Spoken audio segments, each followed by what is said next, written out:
Jim, that's how that over American was not for valid.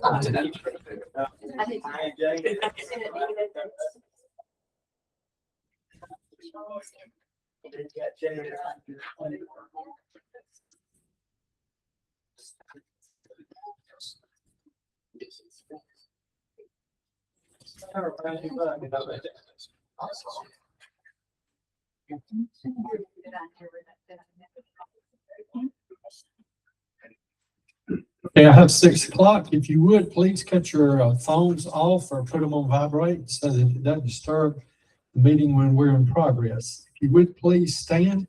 We're going to have the Pledge of Allegiance, a devotion, and a prayer, and then we'll start the public hearings. I pledge allegiance to the flag of the United States of America and to the republic for which it stands, one nation, under God, indivisible, with liberty and justice. You may be seated. It's been kind of a hot day, so the scripture's coming from Proverbs. It's the 17th, which is today's date, and it makes for good reading if you don't have a particular Bible study that you use. But I'm just going to read verse 22. A cheerful heart is good medicine, but a crushed spirit dries up the bones. I know a lot of y'all, you can have a bad day. So if you can improve somebody else's day by just giving them a little something to laugh about, it makes everybody feel a lot better, yourself included. May we pray? Our Father and God, we thank you so much for this day, Lord. We just pray for relief from the heat, but Lord, we know it's summertime. Father, we thank you for the rain we've had. We pray, Father, for just your wisdom and guidance tonight as we go through this meeting. We pray that you'll just give us strength and guidance and help us as we, Lord, try to make this county a lot better than when we came. So, Lord, Father, I pray that you'll be with us this night. Pray it all in Jesus' name. Amen. Okay, the first thing we have is an open public hearing, and this is going to be the Community Development Block Grant. So I believe Mr. Richard, I didn't see him there for a second. He was behind Glenn. Sorry, if you'll come on up, we would appreciate it. Good evening. How are you doing? Fine. You're going to make sure everybody got signed in, right? Yes. I'll explain that too. Okay. And I'm going to turn. Sure, that's fine. All right. This work. Hey, my name is Rich Bennett. I'm with the Heart of Georgia Regional Commission. We're here in Eastman. We're a regional government. Our purpose is to assist cities and counties in obtaining grants for projects. And Dodge County is interested in a grant. This is a federal grant, and tonight's public hearing is federally required. Also federally required is your sign-in, and we had a failed attempt first. We had a wrong QR code, but we do need you to sign in, and Bethany and Lori are about to come around to show you a code. Have your phone ready, and it's just your name and address. The more people that are on this list, the better chance we have of getting a grant. They look at all that. Tonight, I'm going to talk to you about the federal requirements for a CDBG grant. The Community Development Block Grant, or CDBG, provides funding assistance with a wide range of eligible activities. These include housing improvement projects, public facilities such as water and sewer lines, a building like local health centers or Head Start centers, and economic development projects. I'm going to go over the requirements for CDBG projects and discuss several federal laws that we have to follow. First, the project must primarily benefit low and moderate income persons.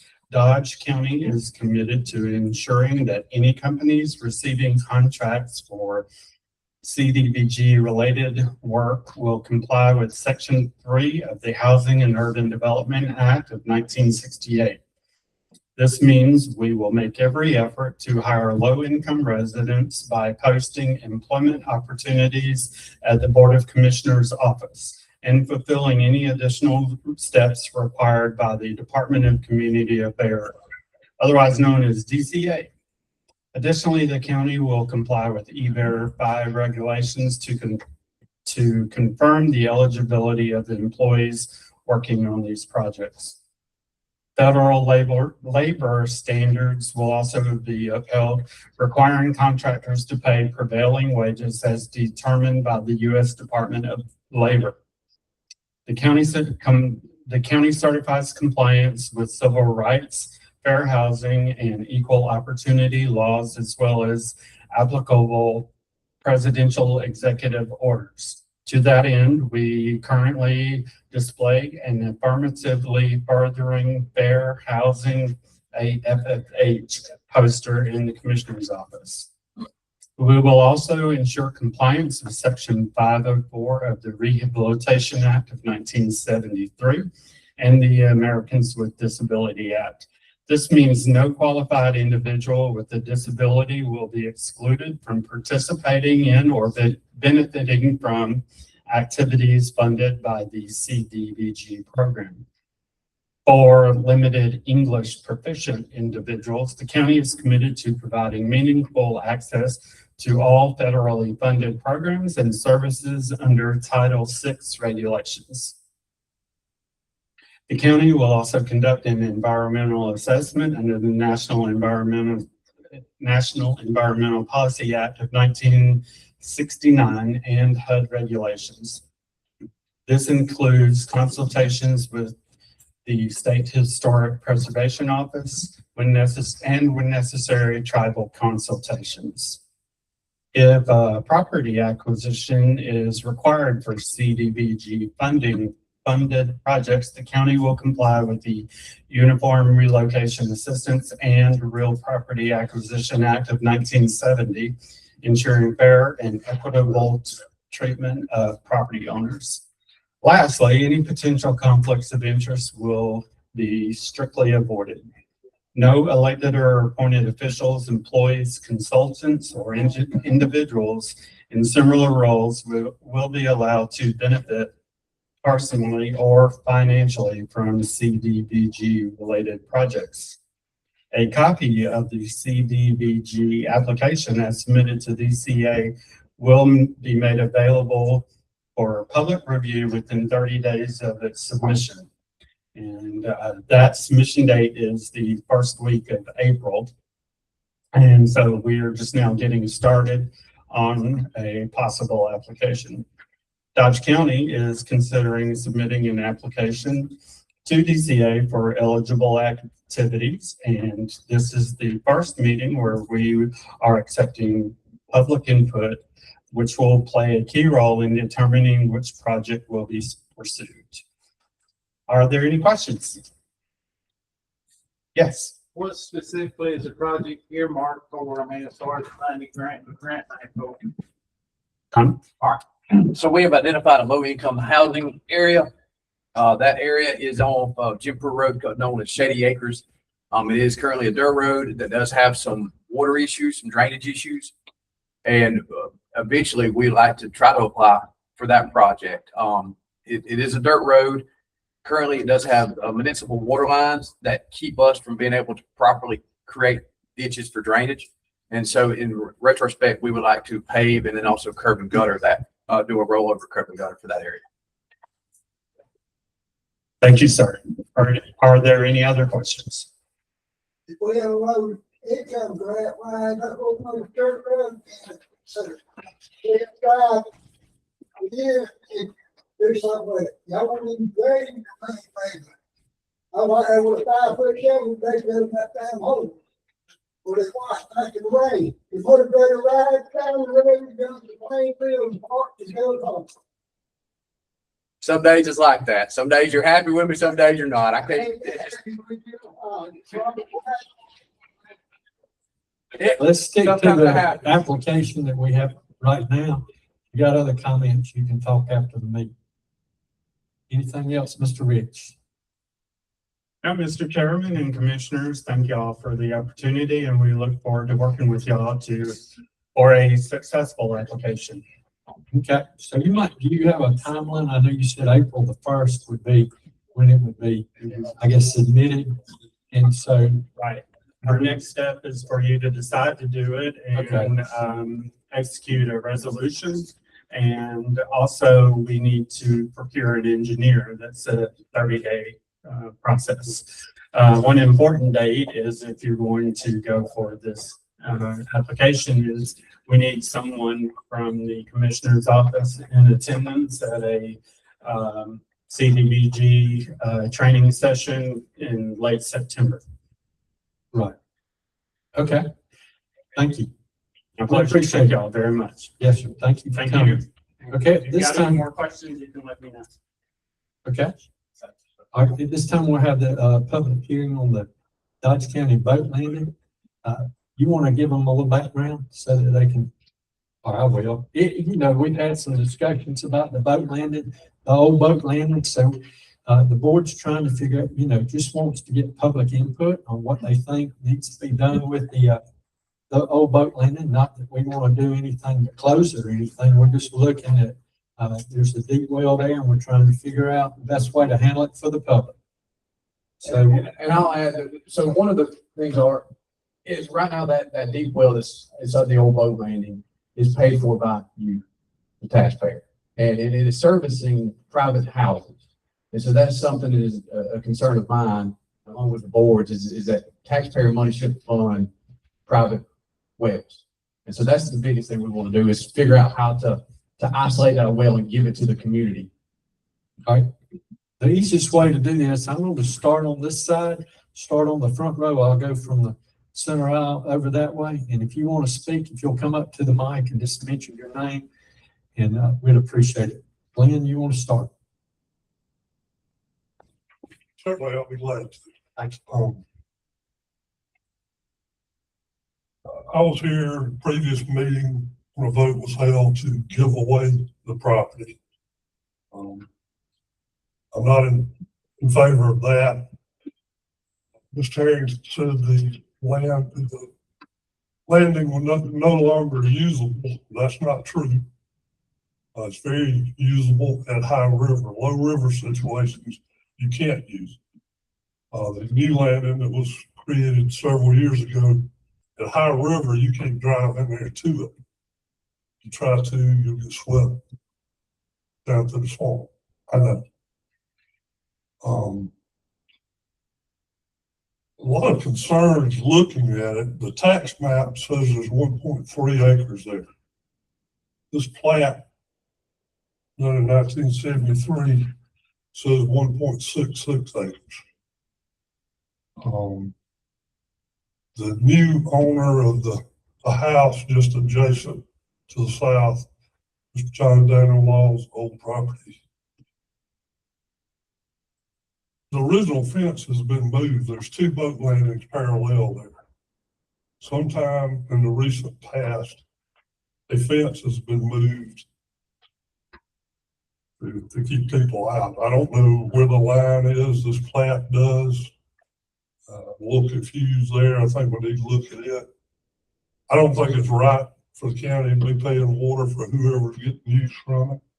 I mean, the well's been there for as long as I can remember.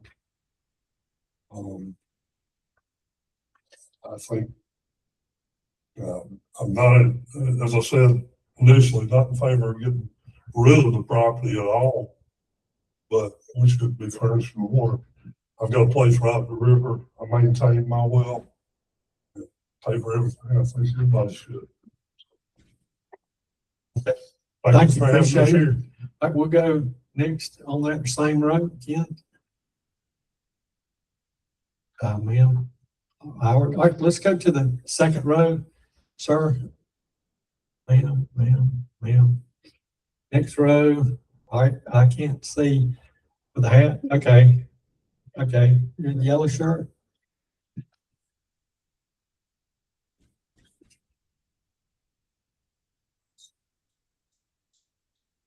Hello. So I don't know the whole deal, but I'm just a little confused. If the well is on county property that's feeding a private house, why don't you just cut off the pipe? There's a lot of things we can do. We're just trying to get the public input right now. Okay. Okay, let's say the fourth row behind, ma'am. All right, I see y'all. Anybody on that row? Jesse, all right. Next row. All right, it's getting hard to see back. All right, yes, sir. If you'll come on up to the mic, please.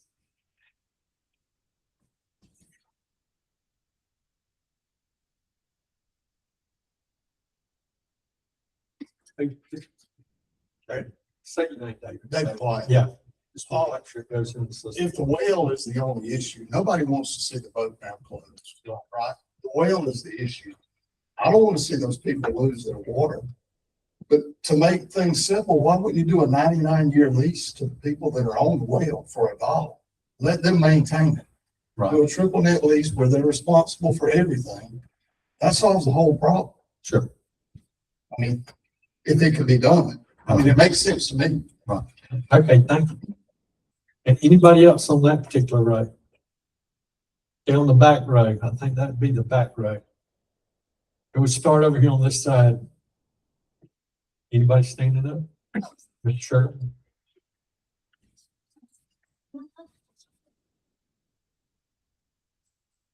So I'm Ryan Shirley. I guess the best option would be as a representative of the family that originally owned it.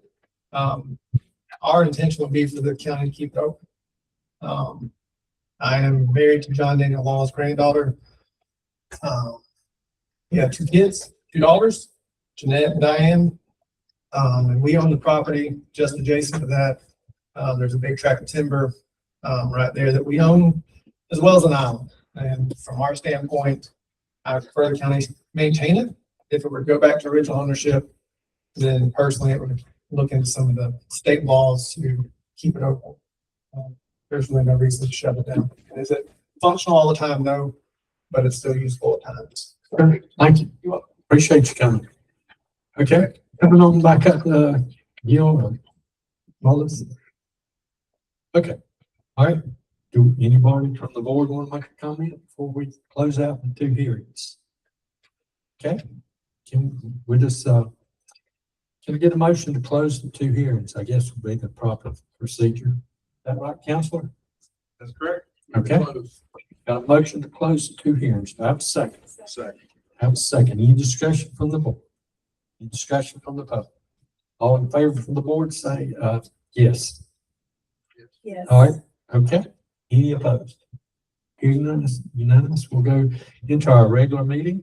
At this time, we have the, some department heads. We have the fire chief, Malcolm Tyson, so I'll let him come up.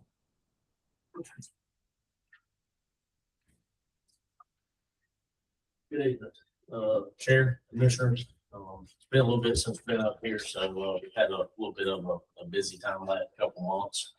Not so much on calls, but just getting things done around the station. Much to the statistical accounting, ironically, with all the rain we've gotten, we've seen a drop in brush fires, and we've even seen a drop in pet calls. So where we've been at 100 a month, we're down to about 80 a month right now for the last 2 months. With that being said, we've already this year had 321 plus med calls. We're right at about 50 motor vehicle accidents for the year. Our brush fires totaled out before we got all the rain. We had almost 100 for the year during the dry season. Most everything is greened up now, which is good. We still have a few lingering, but we're definitely glad to see the rain that we've got. And then we've had a little more activity on the emergency management side. So we've had about 16 specific calls for that the year, including dive team call outs, hazardous materials, dealing with multiple tree down, water up roads.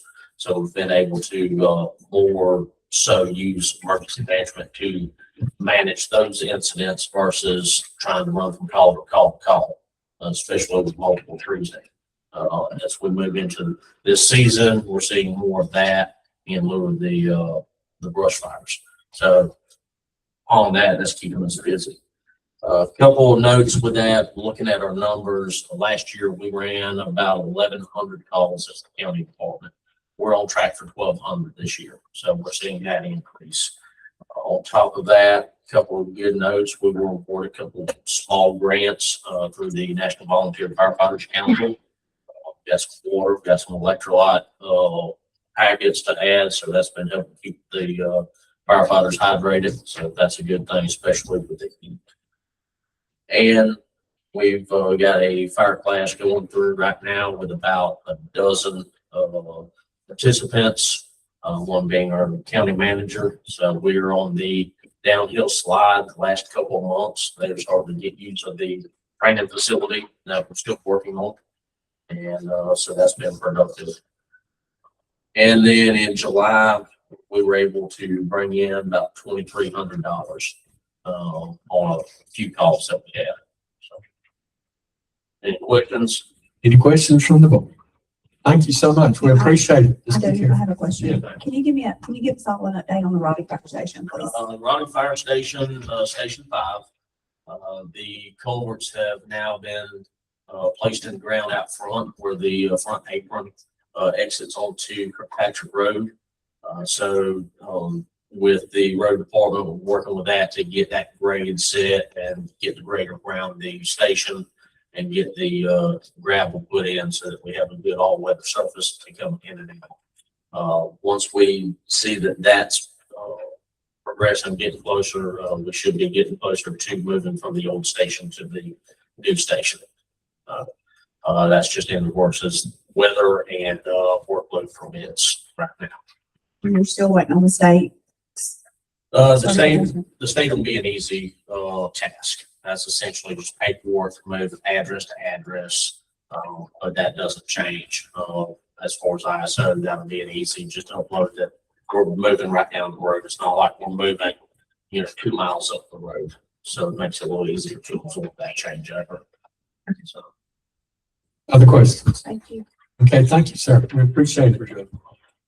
We have the EMS Director, Michael Johnson.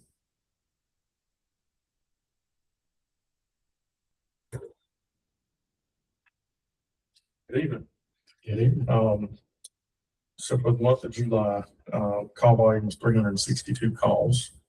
Holding right there for a monthly average for the year is 364. So our call volume has been down slightly. Just like Michael said, not many, 20, 25 calls, give or take. But we're still holding right there with the average. As far as cash, brought in off of Zoe billing there for July, it's going to be $121,675.51. So repeating 121,675.51. Again, that's right an average, 116 average monthly. We got our paramedic classes going on. We have about 7 in that class. We're starting a class. We're actually over there going right now. Tonight, we're able to secure a grant through Georgia Trauma Commission. That used to come through GIMSA. Trauma Commission took those back in-house, and we were able to secure that grant. It'd be around $10,000 to actually cover our 2 expenditures on that class. Before, it was just a kind of a partial reimbursement on those EMT classes. So, other than that, staffing is looking good and staying busy and trying to take care of this heat. Paramedic class it'll run for about a year. Yes, sir. Just a little over by the time they get through and we're able to realize some help there. The only downside to all this education is when we get to have our meetings with the county manager, bumps your payroll up a little bit. However, we were in a whole different quagmire when I first got here. Right? We didn't have enough paramedics, we didn't have enough help. And so we've been truly blessed. It's a great problem to have to look around and say, hey, you're not working any extra. Go to the house and take a day off or go rest. Because our shifts are covered, we're good to go. So we're truly blessed there. Okay, any questions from the board? All right, thank you so much. We appreciate everything you do. At this time, we'll move to the approval of the minutes. If y'all will look at the August 3rd regular meeting. If we have any additions, corrections, or deletions to those minutes, please let us know. If not, take a motion to approve the minutes. Move to approve. Yeah, a motion and a second in discussion. All right. Any discussion from the public? Okay, all in favor say aye. Any opposed? Hearing none, it's unanimous. We'll go to the minutes of August 5th work session. Any additions, corrections, or deletions to those minutes? Can we get a motion then to approve those minutes? Have a motion on the floor. Do I have a second? Have a second. Any discussion? Any discussion from the public? All in favor say aye. Any opposed? Hearing none, it's unanimous. We'll go to the data center ordinance. It's on your tablet. You'll go through and look, the changes that were at our last meeting have been updated according to the county manager. Yes, sir, and they are highlighted in yellow. So I'll just run through them just briefly, and if you have any questions, please stop me. Under definitions, we've redefined data center building, data center campus. Under requirements, we have updated the base fee. That base fee is $10,000. Under buffers, we have changed the setback to 200 feet across the board. Under vegetation, we did change and add, well, we did add that the minimum height of a vegetative buffer shall be 20 feet. Under noise, we did add that the data center would hire a qualified acoustic consultant at the expense of the applicant, and the present noise study shall be used to establish a baseline noise level. We've included what the study will include. We've also added in a generator testing log to ensure compliance. Under K, water usage requirements, we added in that they should submit a water supply capacity analysis prepared and sealed by a licensed professional engineer. They also have to submit a water use effectiveness compliance report prepared by a certified independent licensed professional engineer. The extraction, diversion, and utilization of all unmetered water is prohibited. And that the applicant shall identify the anticipated volume of cooling tower blowdown, wastewater, and so forth. Under M, water consumption and sustainability plan, they have to submit a water consumption and sustainability plan, and that shall address conservation and scarcity, outlining the total water requirement of the data center. Added in a stormwater management plan. Added in a wastewater plan. We also added in substations shall not be located within 200 feet of an adjacent property line. Under emergency response, we added that the data center shall submit a fire suppression system plan that includes on-site water storage to the EMA director for approval. Okay. Any questions from the board of commissioners? Can we get a motion to? I have, Well, let me get a motion in a second first, if I can get that. Can we get a motion to approve this? So moved. Have a motion to have a second. Second. Have a second. And then any discussion from the board? I just You have a wanted, question? Yes, ma'am. I just want to bring up something that came up last week of county commissioners meeting. And I don't know if it fits here or not, but I just don't want to hold on to it much. And that is, in doing a data center ordinance, it was suggested, highly encouraged, that you have something that ensures the data center people understand that they have to pay for any upgrades that may become necessary in the future, such as electrical, anything to do with electrical grid or anything like that, or any kind of utility or anything like that they might find they need in the future, that they're responsible for that cost. I don't know how you word that. And I don't know if it's applicable here. Right. I don't know that we control their power because they'll have to go to a power company for that. And from my understanding, the state of Georgia and the federal government are requiring them to not have a negative benefit on the rate payers, the general public is like any of us that pay a power bill to Georgia Power or EMC. So, You're not supplying water, so it wouldn't apply to that. right. We won't get supplied. No, right. But I mean, they're regulated on the water, you know, so we've covered that, but, Counselor, is there a way we can, I mean, there's no way that, they'll be buying their power from a power supplier.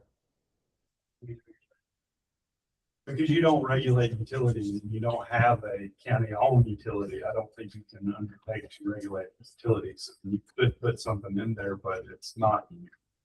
Not gonna apply. I mean, you put in there the act wear purple hats, but that's unreasonable and it's not forcible, so. Okay.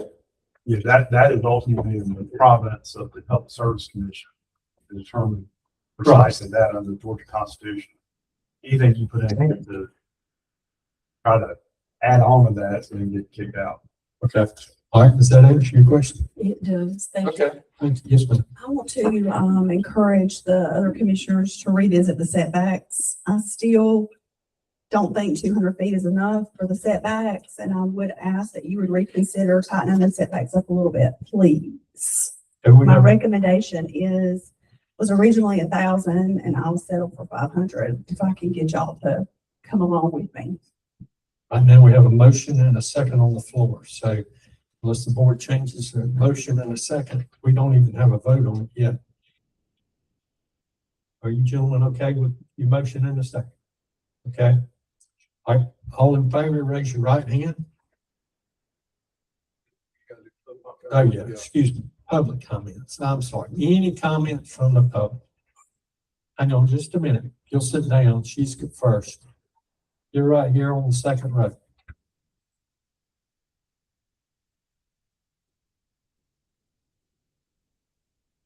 My name is Melody Brown, and at this time, I'm going to ask that the commissioners not vote on this. I do not believe that we have had, this is a big thing for our county. And I do not believe that we have had enough time for the people in the community to have reviewed your current proposals. And I am requesting that the commission board give the community at least 30 days to review this, and that we come back into the end of October or the 1st of November for us. And that also gives them the opportunity to meet with their individual commissioners regarding any of their concerns. Yes, ma'am. You do understand if the board, I mean, we've been studying this. I understand And, that. and if we don't have something on the books, I mean, once we pass, like if we pass this, we can come back and change it, increase the setbacks or whatever. But with nothing on the books, you know, it's somebody could come in and buy some property and then none of this will apply. The other No. option, I know what you're gonna would say. be Go right ahead. to apply a moratorium for 30 to 60 days where no application can be brought to you Sure. during the time that this group, as well as the people within the community, look at this and make sure that we're doing our due diligence here regarding this Yes, ma'am. situation. Can I ask a question, You please? certainly can. What, I've been studying this for a while, trying to figure out the best option for Dodge County, looking at the good and the bad. Have you seen any studies that you can bring to this group that show any positive or negative aspects? And I'm talking about a real study because I have been researching this stuff. I certainly can get that to the. Okay, if you'll do that, I would appreciate it. Because I think there's some areas again that we have not addressed. I was at the work group meeting that we had. I have concerns about the setback distance. I can tell you what current science is saying, is that it actually needs to be a half a mile to a full mile based upon tonal noise and those types of Well- issues. But those are things that we can work through. This Yes, what I'm ma'am. trying But to we say. have in this ordinance, it covers the sound at the property line. So if they I get violate that. that, we can shut them down. As if you were at a previous meeting, you know that. So, I mean, I'm just trying to find out, you know, if you do a mile and you've got like Sopen, and you got a 10 or 15 acre tract, you're basically, taking somebody's opportunity to sell their property away from them. And so then you're in trouble because you're gonna get sued for not being able to sell their property. I'm just telling you what the science is saying. Well, that's why I'm asking, because I've had somebody tell me that, the science says that they create heat zones. But if you go actually look at the study, it's on the University of Cambridge out of England, has nothing to do with a data center. That is not some of the studies that has been done. That Yes, has been done here in the United States regarding the current data programs that we have in place. Yes, ma'am. And, But if you would get them back here to the commissioner's office, I would appreciate it. that right there. So again, a postponement, and I hear your concern. If that's a concern, then maybe we need a 30-day to 60-day. I want the people to have the opportunity to look at what you're looking at. I don't have a copy of it. To that point, you can't have a moratorium when there's not already a process in place to have an application. So currently, nobody has to notify this board or any governmental agency inside of Dodge County or any private person that they intend to build a data center. If they break ground tomorrow, they can do so without anybody being notified. We can't retroactively import the requirement of contract. So you can't have a moratorium because there's not an application process currently. We don't issue permits for it. Okay, I'm understanding, and thank you for that. Okay. I think the people have not had an opportunity to review this and look at it. And that's what I would like to have is people within the community, whether that's till our next meeting. That's my request. Okay, thank you so much. Thank you. All right, that was the second row, third row, okay?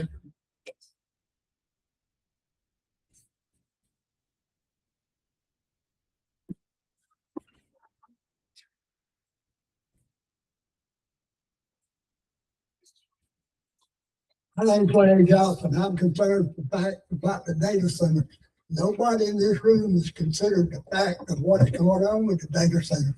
If you build one in Greston, you do not, Georgia Power is going to condemn land under an eminent domain from the nearest power line to wherever this data center is being built. That's what's going on in Newton, Georgia.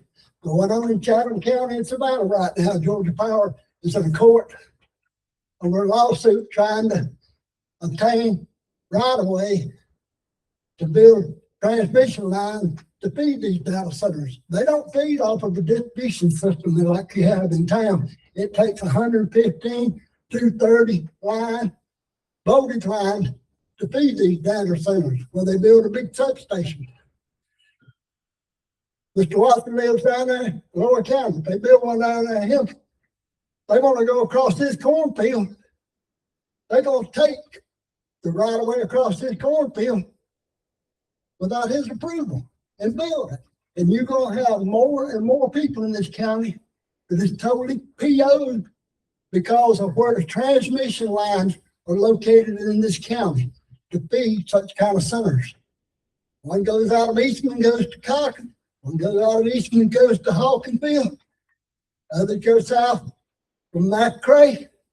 115 to 230 go to Dublin, Georgia. So that's where you're looking at. Somebody says they want to build one up there on 23 off Greston High, off the Cochran Highway.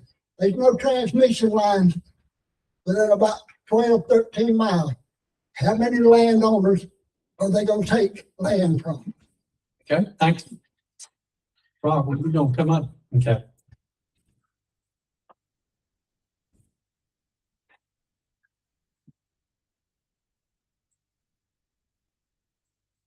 Hello, Wallace Mullis.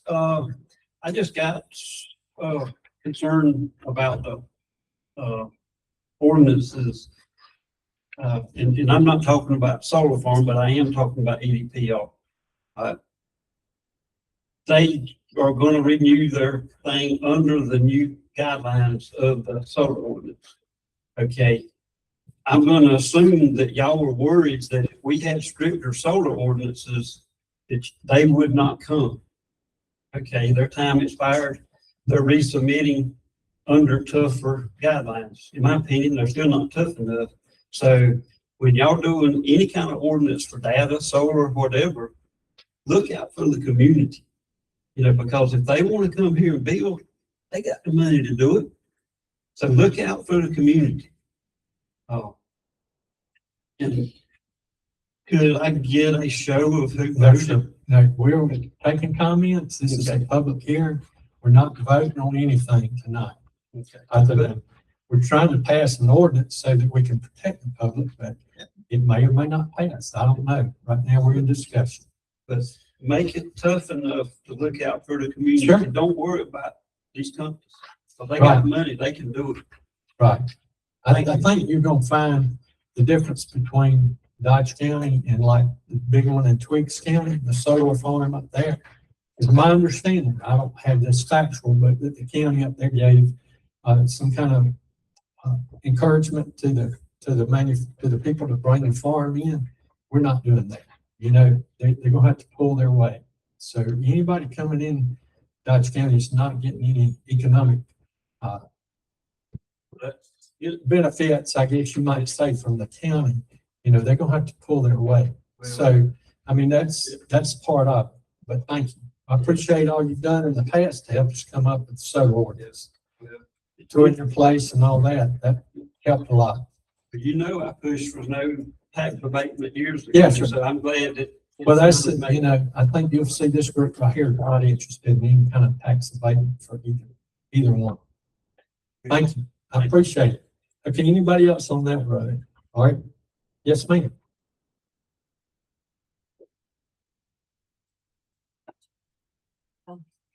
I'm Sasha Smith. Just further to Rob's comment, in taking care of the people that live in the communities. And this also benefits people who are driving through or visiting the area. Please give us those buffers and boundaries that you had stated there. And it's so important. It's not just for the people that live there. You live on a farm, Brian, you know what it's like. You once said to me, we measure in yards, we don't measure in feet. 200 feet from a solar farm is bad enough, let alone 200 feet from a data center would be horrendous. And there's enough online for us all to see what it's like. People have recorded what it's like in their own circumstances living next door to one of these beastly buildings. Some of them are enormous. And yeah, I agree with Rob, and I think the sentiment would be among all these people here is we have to take care of our people. There's people first, and these companies with billions of dollars, they come second because they can afford to work around what we ask of them. Right. Thank you. So thank you. Okay, next row. All right, the next couple of rows back then, because I'm kind of, okay, anybody on this side of the room? Okay, so we have a motion and a second on the floor. Any more discussion from the board? All in favor, raise your right hand. Okay, 3, any opposed? Okay, it's 3-1. All right, this time we do have an ordinance in place. All right, let's go May to, I just reiterate that this is with the understanding that it can be updated if we. find oh, necessary. absolutely. Yes, we updated the solar ordinance.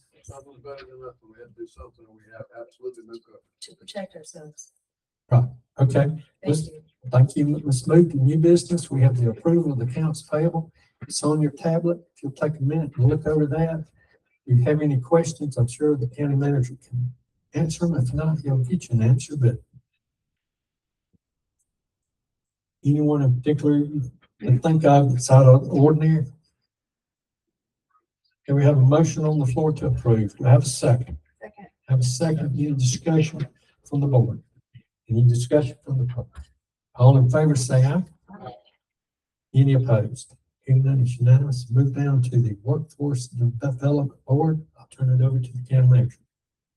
Yes, sir. At the last meeting, the current member is Commissioner Flanagan, and I think she expressed her schedule would allow her to properly represent the county and asked to come off of that board. So I did reach out to the regional commission, the director, Mr. Manning, to find out what the requirement was. And the requirement is they have to be a business owner. Okay. May I add? The issue is that I'm assigned to 2 different boards and I'm having to try to do them both at the same time. Right. Understand. So I guess what I'm asking is I can advertise this position as we normally do other board positions, but if that's what the desire was. What's the board's pleasure?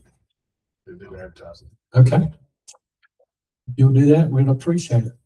Can we turn it over to you for the Trees Act resolution?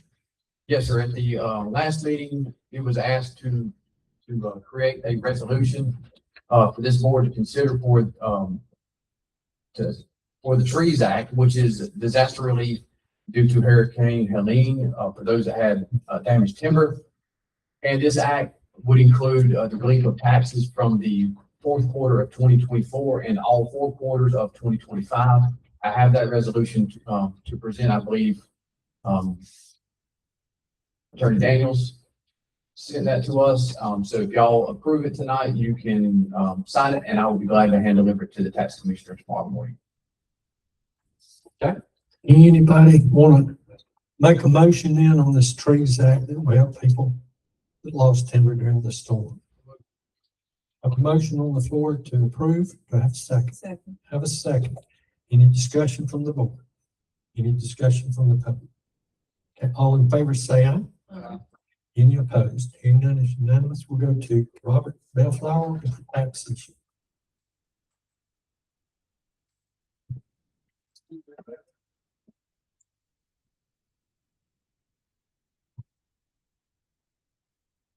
Give you a little background on the tax, the problem with the tax case is. Go back to when my wife and I obtained this land in 1971. And we put our trust in the tax assessors in Dodge County to treat us fairly and with respect from that day forth. We built a house in 1977. And we've been living in the house ever since then. And last year, when I got my tax notice, the original tax notice, it was I noticed it was raising my taxes 27% from the year before. Well, I went back through my tax forms from 2005 until 2025, and this represented a 244% increase in taxes from 2005 to 2025. They also told me I had until August the 1st to appeal these taxes. There was raising the taxes. Well, the form they sent me didn't have enough information to know whether or not I had grounds for the appeal. So I wrote a letter to them and asked them to give me the information I needed to determine whether I had grounds for the appeal. So the form they sent me back I noted on it that I've been paying taxes on 3 ponds covering 10.08 acres, which represents almost 20% of our total acreage. And if you look at value of ponds, it's about 2.5 times more than the closest one to it. So probably from 1971 to 1924, I paid taxes on 3 ponds that I didn't own. And so I called the office down there to find out how long the ponds had been on there. And she said, the lady that answered the phone in the tax assessor's office told me that her computer went back to 2001 and the ponds were on there in 2001. So I have no idea when the pond got added to it. So I filed my appeal and I got my taxes reduced for last year. But I said I still wanted to meet the tax assessor's office. So I finally got my chance to meet the tax assessor's office this year in March the 27th this year. But prior to that, they did send a man up there. And I told him, I said, if you want to go back there, this is in August, and I said, if you want to go back there and look for those ponds, I said, watch out for rattlesnakes, but go ahead and look for the ponds. If you find them, let me know, and I'll go look at them myself. But he said, I'll take your word for it. But there's no ponds on that place. Never has been a pond on that place. So when I met with his office, he told me my only way of recovering any of the money I paid in over taxes all these years was to appeal to you. And that's the reason I appealed to you. I've written 2 letters to you. I identified in one of those letters how much I thought I should be refunded. And I'm just covering from 2005 to 2025, 24. I didn't cover back before that. But I calculated that based on how much the value of the property went up with those ponds on there, or went down after ponds were taken off. Okay. So I did turn those over to Ron, because it was typically what the board does with tax matters, turn over for him to research. Right. So, but you know, based on our experience, I know we could go back 7 years.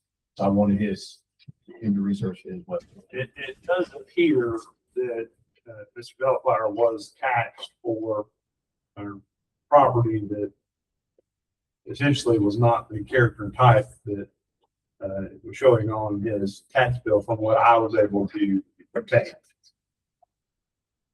Yeah, I will defer to Connor. I do believe y'all have historically gone back as far as 7 years to do that.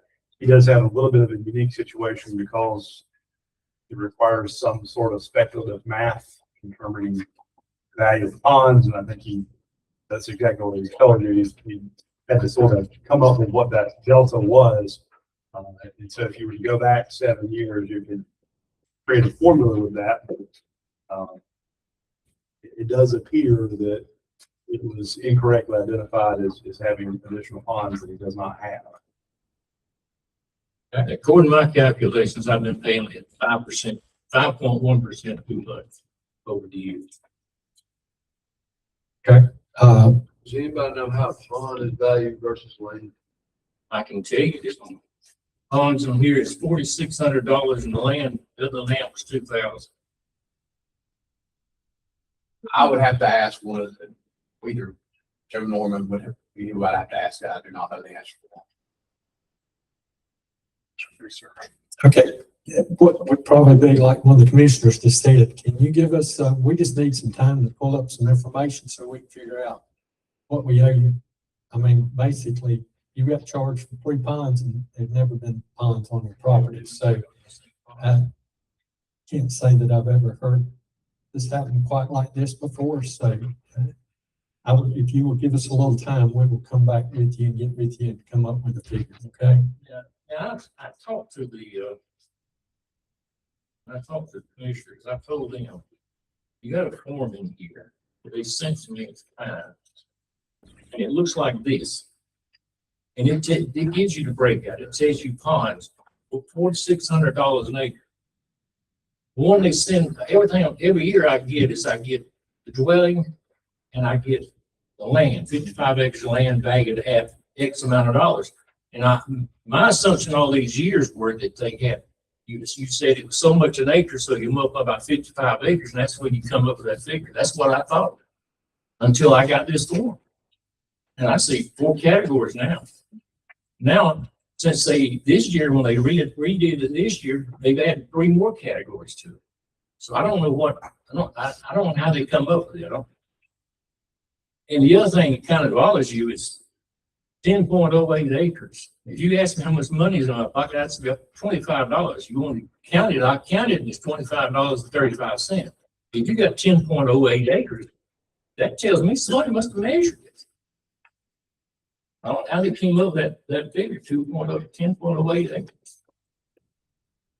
I sure can't answer that either. And we will research it. We've got to figure out what happened. So thank you. I mean, thank you. I appreciate it, but we will definitely get back with you, okay? Thank you so much. Okay, JC here, is he here? Okay. All right. Excuse me? JC here? Oh, there you are. I'm sorry, I didn't see you. You want to come up to the mic, please? Yeah. I'm sorry, I just didn't see you there. I was here about 4 weeks ago, and we discussed the Fairhaven Church Road, putting the crusher run on it. Have y'all had any further discussion on it? That's it?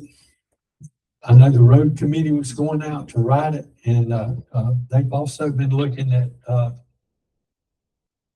the best option on that road, what to do. It's kind Well, I of, went up Studstill Road today, and you're gonna have to cut the grass in the middle of the road. Both sides, and it's like going up a lane to an old house.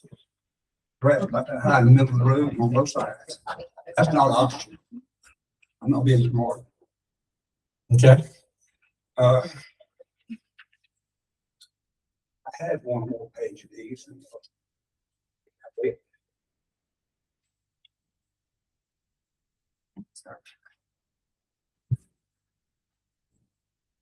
These people use 87. They don't need a way to get to town. I'll give it to Jones. I am Mr. Jones. On my 5 pages, I met one lady that you need to get knocked. I mean, it's down on the issues. You know what I mean?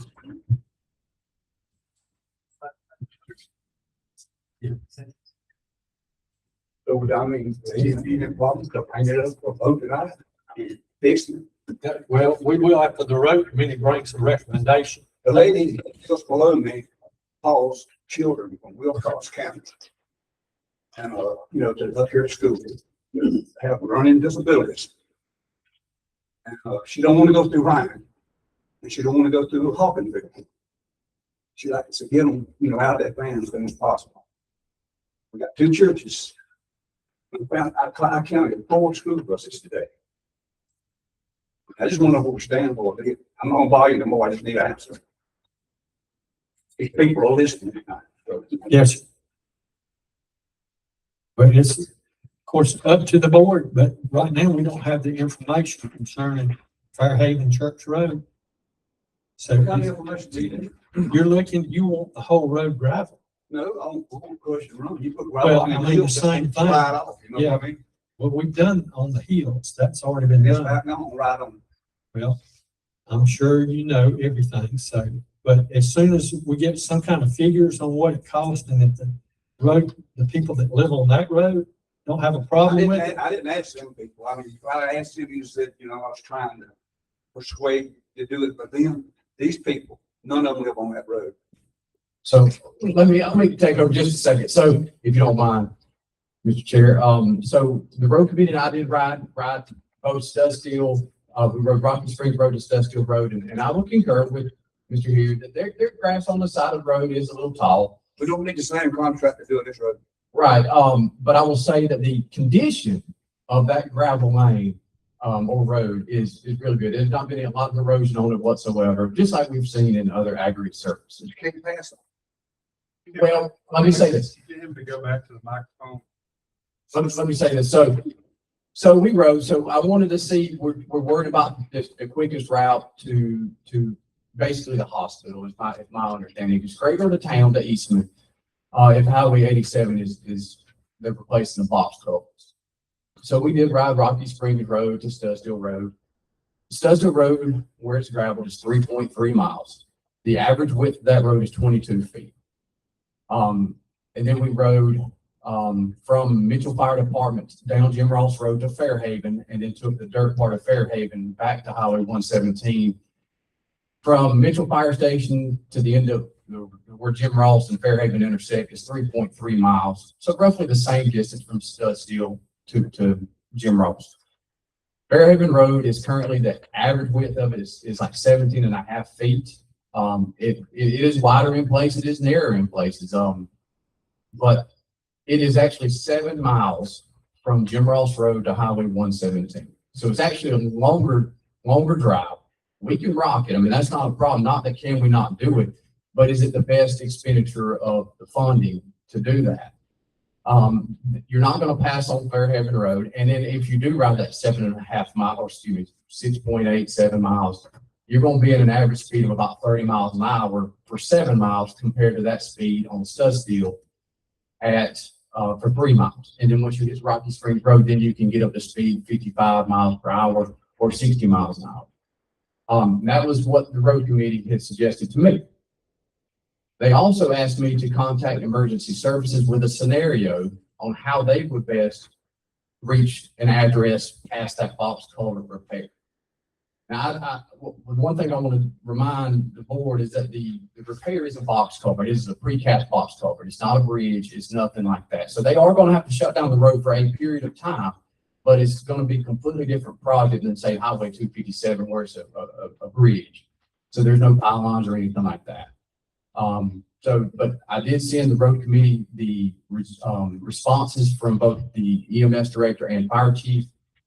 They both concurred that the best way to respond to anybody down there is Rocky Springs. Number one, they gave me 3 options. First option, Rocky Springs to Studstill, Rocky Springs to Lower River Road, and then the third choice was Fairhaven to there. So that's the responses. I got another question. Could I ask you? You get to the end of Jim Ross Road. Yes, sir. I know it's closer to Ryan, but how about going straight on across? How much road is that? Now, I did not measure that because that wasn't brought up. I'm writing it up. Well, you are now, but I'm just saying, when I went to measure it, it was not the topic at that time, so I have not measured that. But I'll be glad to measure it if the board directs me to do so. Do you agree there's no room hardly to pass on Dustville Road? No, I would disagree with that because I mean, If you had a school bus on that road, you could pass it. I don't think you're gonna do that on any dirt road in Dodge County, not along But Fairhaven. school buses has got to run out there. There's 4 of them. So do they have to run down Fairhaven just as well, do they not? Well, I'm just saying we need to find one that can pass, don't we? And where you can pass them. That would be Lower River Road to Rocky Springs. The You're paved talking road about already 10 exists. mile that way, right? No, sir, from your house, that's probably 4 miles. Over where Lower Rocky Spring, where Lower River Road comes in. So yeah, it's gonna be an inconvenience, no different than the inconvenience of the state closing Highway 257. I mean, The it's- interstate just don't matter. I can go to Ryan. I just, we need a quicker way. and that's the same concern is on Fairhaven. If you were in a medical emergency and you get a school bus, you're not gonna pass on Fairhaven either. So I think that argument holds the same as Studstill. But I completely agree with you that there needs to be an alternative. And I think the alternative is using the currently paved roads that are wide enough to properly pass. Okay. You're gonna get an answer to that? You're gonna come up with an answer? I haven't come up with it. I mean, The y'all got board this. can do what they want to. That's fine, but I haven't heard a figure what we call a crush and run the 7 miles of Fairhaven Church Road. That would be a question that I have. But somebody's gotta come up with that figure, and we gotta figure out how to put it down, and we gotta figure out the cost and how we're gonna pay for it. That would be a question that I have. Well, anybody on the board got a question or want to make a motion? But John, you're supposed to be speaking up for us. This is your district. I ain't heard a word out of you. Are you ready? People's listening. You want to say something? Mr. Hilliard, I have a question for you. Going down from your home, I think you're 4/10 of a mile from Jim Ross Road, right? Like Studstill and Jim Ross, about 4/10 of a mile. Because we went out there and rode it, and I rode it multiple times, and I knew where you lived because I went to school with your son. So, tell me, okay, explain to me why. So taking Studstill to Rocky Springs, you don't want to do that? Or I you don't just care. wanna It's a alternate? narrow road. You can't pass them. We need something. If you miss something, they got to back up 3 miles to get around it.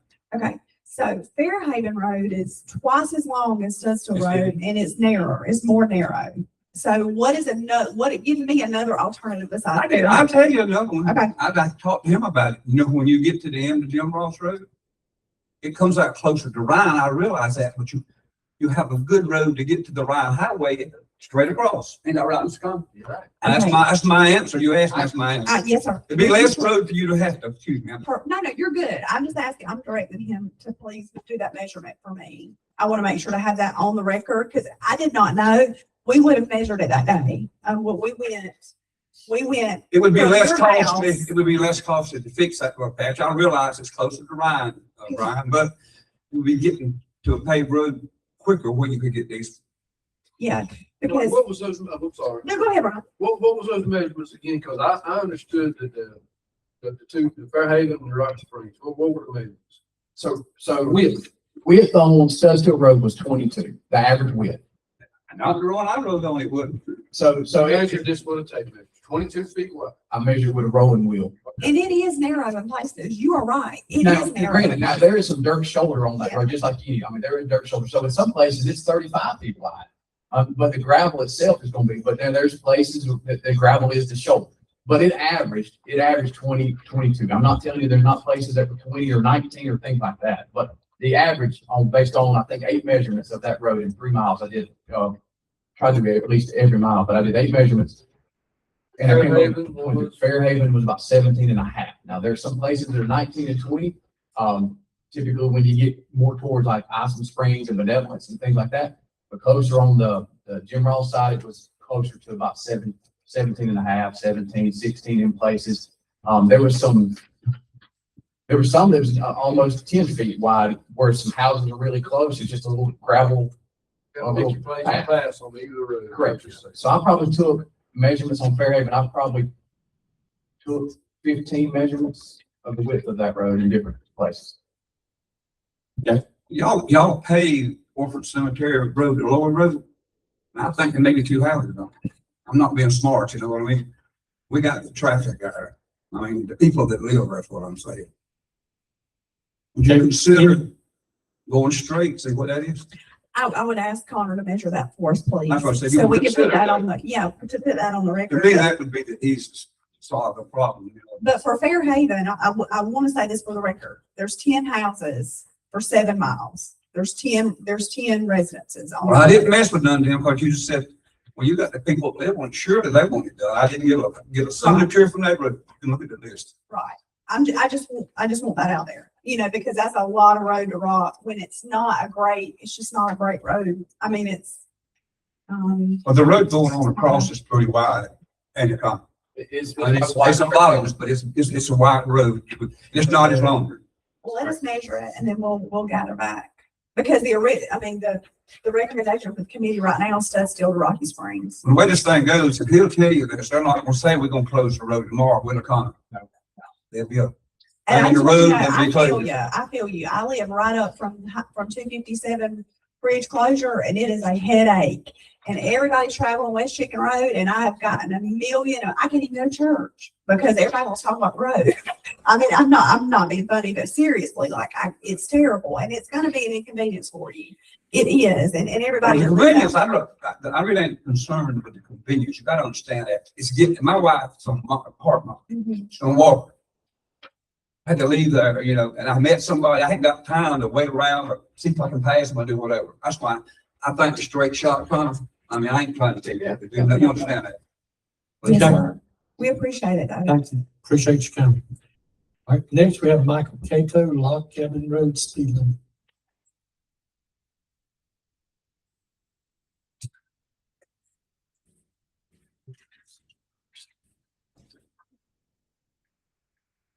So Michael Cato, I'm a resident on Log Cabin Road. And just to clarify, the section of road that I'm talking about is just between, where you turn off the Cochran Highway down to Antioch Church Road. It's about a half mile, so 5/10 of a mile, roughly, section of road that we're talking about. The petition that I just gave you is signed by the majority of the folks that live in that section of road. The issue is that since the 4-lane was completed from Cochran that meets the bypass just past us, we've had a lot more traffic on the road. The speed limit's 35, but much of the traffic on the road is easily exceeding the 35-mile-an-hour speed limit. So I've asked the sheriff's department about the sheriff specifically about spending a little time radaring folks on the road and giving some tickets to see if that would help. And the response I got was they were more concerned with 4-wheelers and stuff on the dirt roads than they were about our section of road at that time. So Commissioner Green and I, we talked on the phone about this and I gave her some times that would be helpful for us to have some law enforcement out there. But the neighbors and I who've signed this petition are asking that it be lowered to 25 miles an hour. And additionally, for some traffic enforcement, because it could be 10 miles an hour if there's no enforcement, nothing happens. So just so you have a little relevance to what the situation is, we have several people in our neighborhood that walk this road, ride bikes, or run on this road on a regular basis. And I know from experience, being a person who runs and bike rides on this road, that there are people who pay you no attention. They go by you at easily over 55 miles an hour in a 35-mile-an-hour zone, and they don't get over at all. I don't know if they're on their phone, they just don't pay attention, and I'm really concerned about you. So that's an issue. We take pride in this little section of road. Several of us mow almost the entire section of this road is mowed in the right of way on the ditches. So, which brings another issue in when you're out there mowing on the side of the road, you got people flying by and not paying attention, and they're clearly not doing 35.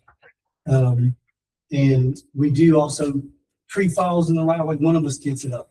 If there's trash, one of us picks it up. So we're concerned about taking care of our neighborhood, but the issue at this point is the safety on the road of people just driving down the road with no interest in how safe they're being. So, that's basically what I'm asking is, through this petition that we get some attention paid to this road and get the speed limit. Okay, so my question is, it's posted 35? Yes, sir. It's currently posted 35. Okay. Any discussion from the board? Motion that we lower the speed limit to 25 miles per hour on Lock Haven Road and where Mr. Cato is requesting it to be lowered. Okay. Have a motion and a second on the floor. Any discussion from the board? Is that for the whole road? Now, he said from the Cochran Highway to the Just four-way to stop. To the Antioch Church Road. Once you said pass that, half. Any other questions from the board? Any questions from the public? Yes, sir. Okay, if it goes down to 25 miles an hour, then y'all not put in speed bumps too, because according from my understanding from Connor, that put speed bumps in, you gotta be in out of 25 miles an hour. You know, a sign, they want to ignore just like they did 35, but speed bumps have them out a little bit more. Yeah, well, that's another discussion for the board. This was the first step. So, and honestly, our thing is not, we don't really want the speed bumps, but the truck traffic and stuff like that comes down the road, there's a lot of people that bring pickup trucks with trailers on, hauling scrap metal to Johnson's that come down our road and that sort of thing. So that's just a noise issue then with the speed bumps. But if we can get it to 25 and we can get some enforcement, I think that would be enough. Now, I will say we have two neighbors who did not sign that petition. And I think one of them specifically, the reason he didn't sign it is because he's one of the major offenders. So it's that kind of thing that we need to have some enforcement about, just people that live there. But one of the things we talked about too was if we can get a sign up, and this is not on that petition, so this is a separate sort of issue, but is to have a sign on the Cochran Highway that says no through trucks, because we are getting Walmart trucks. and That's everything else. done. He has the sign. So he was gonna put it up this weekend, but he was too busy with other things. Okay. Thank you. Any other Yeah, we discussion have from the some public? Okay, we got a motion and a second on the floor. All in favor, say aye. Any opposed? Hearing none, it's unanimous. We got you covered. Thank you. All right, we'll go down to Rise Up Eastman Recovery Month proclamation.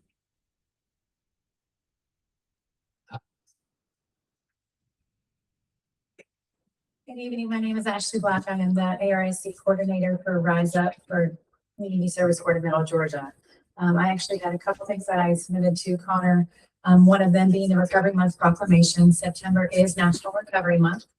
So we would like to have Dodge County recognize September as National Recovery Month. We will also, in addition, the Georgia Recovers and Communities bus tour that is traveling the state will be coming to Eastman.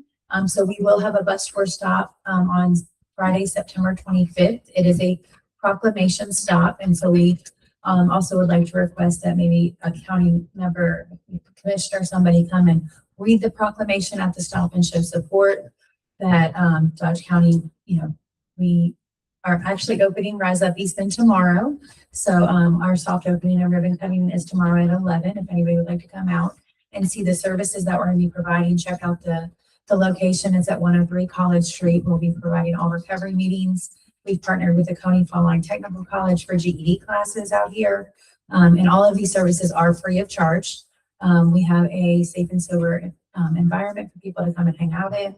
We all have a full table that's already set up and different computer lab area to help with resumes, job searches, that kind of thing. So we're trying to bring more recovery resources to Dodge County and the surrounding areas.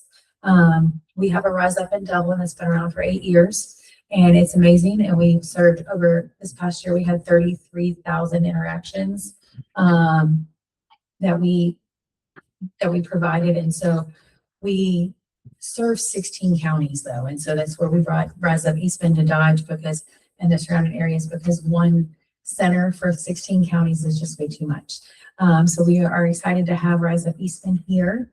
And we ask that you would declare September as National Recovery Month and sign the proclamation. Okay. Could you give us a little idea more about what y'all do? Yes. So like I said, we are an addiction recovery support center. We will have different meetings That's one of the things that, a couple years ago, that all of the recovery meetings in the area had fizzled out because of COVID. So Rise Up Dublin actually has been bringing a meeting for the last 2 years out here.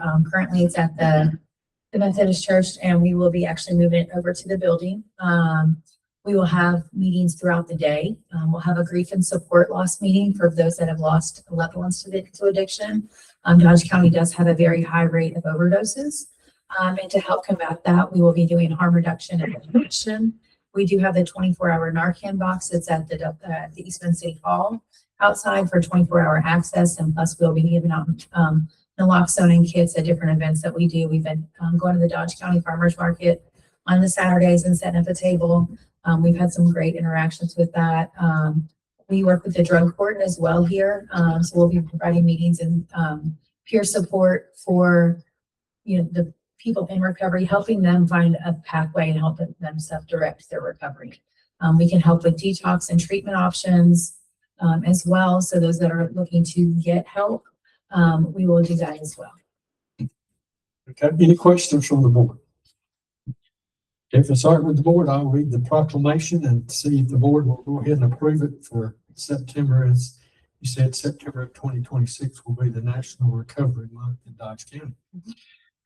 State of Georgia Recovery Month proclamation. Whereas behavioral health is an essential part of one's overall health and well-being, whereas recovery from addiction occurs every day through a variety of recovery support services and treatment programs. And whereas prevention of substance abuse disorders works, treatment is effective and people recover across Georgia and around the nation. And whereas millions of people across the United States are living happy, joyous, and free in long-term recovery. And whereas the 2026 Georgia Recovers and Communities Bus Tour celebrates that recovery is real and recognizes that we are never alone in this journey through recovery. And whereas the Georgia Recovers and Communities Bus Tour will deliver 100 overdose aid kits to communities across Georgia to be accessible in local government buildings. And whereas education throughout our communities about recovery and addiction is essential to combating the stigma and discrimination faced by many people in recovery. And whereas to help more people experience and sustain long-term recovery, the Georgia Department of Behavioral Health and Developmental Disabilities, the Georgia Council for Recovery, and the Georgia General Assembly Working Group on Addiction and Recovery invite all residents of the state of Georgia to participate in National Recovery Month. Now, therefore, the Dodge County Board of Commissioners do hereby proclaim the month of September 2026 as National Recovery Month in Dodge County, and then in witness thereof. So if it's all right with the Board of Commissioners, we'll get a motion to approve this. Got a motion and a second. Any discussion? Discussion from the public. All in favor, say aye. Aye. Any opposed? Hearing none, unanimous. We'll take care of this. Okay. The other thing is to request permission to use the historic courthouse for the bus tour stop. It is a 45-foot bus that people can actually come and sign. That is people in recovery, allies, family members, and it'll literally be traveling all over the state. So that would be Friday, September 25th at 4:30 p.m. Okay. And it's a statewide initiative to provide opportunities for communities to come together, recognize the impact of recovery, celebrate those who are recovery, and demonstrate recovery is happening throughout Georgia. Okay, I think we have a little form if you'll get with the county manager. Okay. And we'll see about getting that done also. And y'all knows that's gonna be during business hours, so they will use the side of that circle that is, we will just block it off where the farmer's market typically is. Okay. All right, thank you for coming. We appreciate it. We're glad to know what you have going on down there. And we're open tomorrow At 11 o'clock. at 11 o'clock. Okay, thank you so much. Thank you. Okay, at this time, do we have commissioner reports? We'll start with Commissioner Flanagan. I just wanted to point out, you probably already know this, I didn't even think about it. But when it comes to solar farms and data centers, the state already has abatements that they offer. So we don't need to feel like we're not doing anything by not tax abatements from our county. The state has significant abatements they give them. I didn't know that. Piece of tidbit, was in this one class, there was a presentation on the Ports Authority. I had no idea that, the Georgia Port Authority services 70% of the US population of this country. That's a lot. And the other. We also have a Dodge County native that is working with them. He did the presentation. Okay. With regards to the airport authority, GDOT, has offered a grant that has a match. And I'm not sure that the board has made a final decision on the grant, but I'm just sharing with you that it came in. And it's basically $1.1 million, as I understand it. The match is $70,000. The purpose of that grant is, the intent is to use it to do what's being called the hangar campus or whatever. There's a whole area to put hangars in, which are definitely needed. And then in the meetings I was in last week, today's Monday, and last week, you may know this or you may not, I don't know, but going on to the ballot this fall is going to be things about how they're pushing to have something on there in terms of how to support the 911, to have a fund to support 911 for people to vote on whether they want to allow some of the fees that are collected to support 911. They want fees to support the next gen 911. So they're not exactly clear how that's going to work, but they want to know if the public is in support of establishing a fund to also help support that, but not necessarily create new fees. That's it. Okay. Okay, yes, I want to revisit something earlier in the meeting. I move to adopt an ordinance imposing a temporary moratorium on data center applications and permits for a period of 90 days. Okay, so you're making that in the form of a motion. I'm making that in the form of a motion. Okay, we have a motion on the floor. Do I have a second? Okay, the motion dies for a lack of a second. Do you have anything else? I do not. Thank you. Okay. Okay, we'll turn it over to the county manager. Okay, I do want to let y'all know that I have filed the official appeal letter for the sales ratio study. I filed that on August 14th. However, I did also on August 7th actually attend a meeting of the Department of Audits and Accounts in order to get a better explanation of what the study was and why some sales were excluded. One of the concerns was the number of sales that we saw in the comparatively for the agriculture column, and we had 16 sales. And I didn't misspeak at that meeting. I said 8, but it was actually 16. But the DOAA does require a minimum of 12 sales for a property class to be set by itself. And obviously 16 exceeded that. The ratio that we are given is weighted by the number of properties on the digest.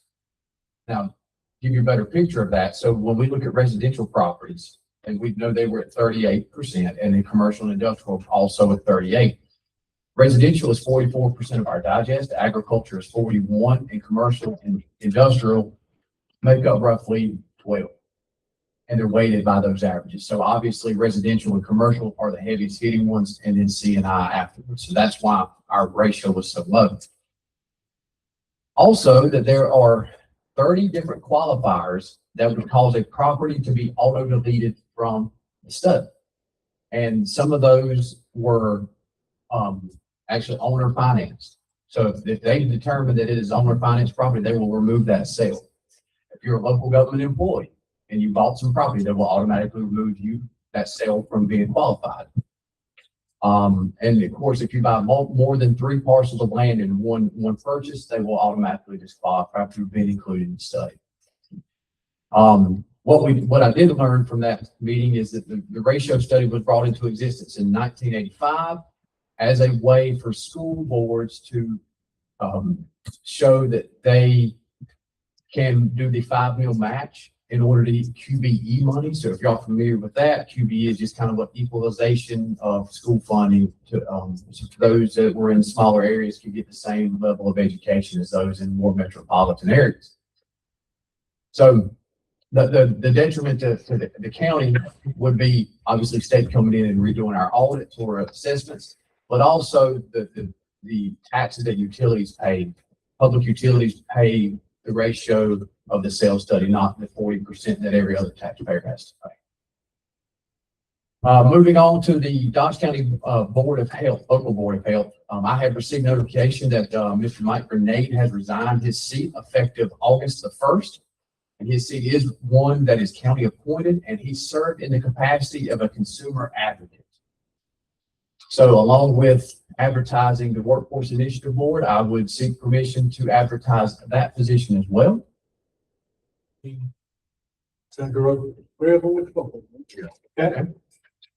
All right, I want to talk the Recreation Advisory Committee met on August the 10th. And just real quickly, wanted to talk about some things that were discussed. One of the things was actually putting a map of the park for people that are visiting, very similar to this. To help people find out, hey, most people didn't know we had this golf course. So just kind of an area map of the place. I am taking all that are willing to join my team in the newly created adult co-ed kickball league. The team will consist of 15 players, and if anybody wants to be on there, I've got the heavy hitter Jeff Jones already signed up. So please consider and give the rate by August 30th if you're interested in creating a team or being on a team. September the 12th will be the rec cleanup day, and all volunteers are welcome to help fresh wash and clean restrooms and so forth. And that is in advance of September the 19th, which is opening day for football and soccer. I have received communication from the Old Mulkey Water Trail. They sent me, and I have, for anybody who would like to view it, I have a synopsis of the Mulkey River Water Guide and the history. And then I also want to remind everybody, something we don't talk about is who are the local board members, and those are Brian Mullis, Mike Pruitt, Lynn Maddox, and Joseph Kelly. Alluding to the CDBG, Rich did mention that there is a summit, if you will, coming in Valdosta in September. We actually get bonus points, and those bonus points, if y'all recall from the last CDBG, do help in acquiring funding.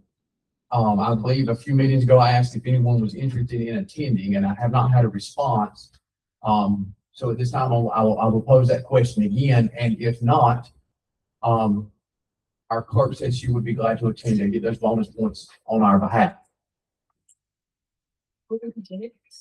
So I believe it is September the 28th through October the 1st.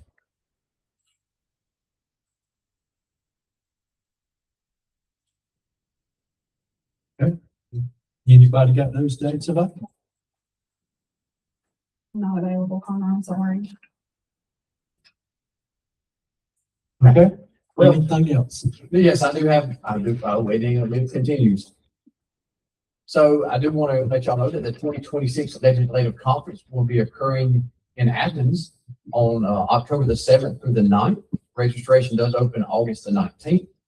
And two of the things that stuck out to me is they will have independent data center discussions.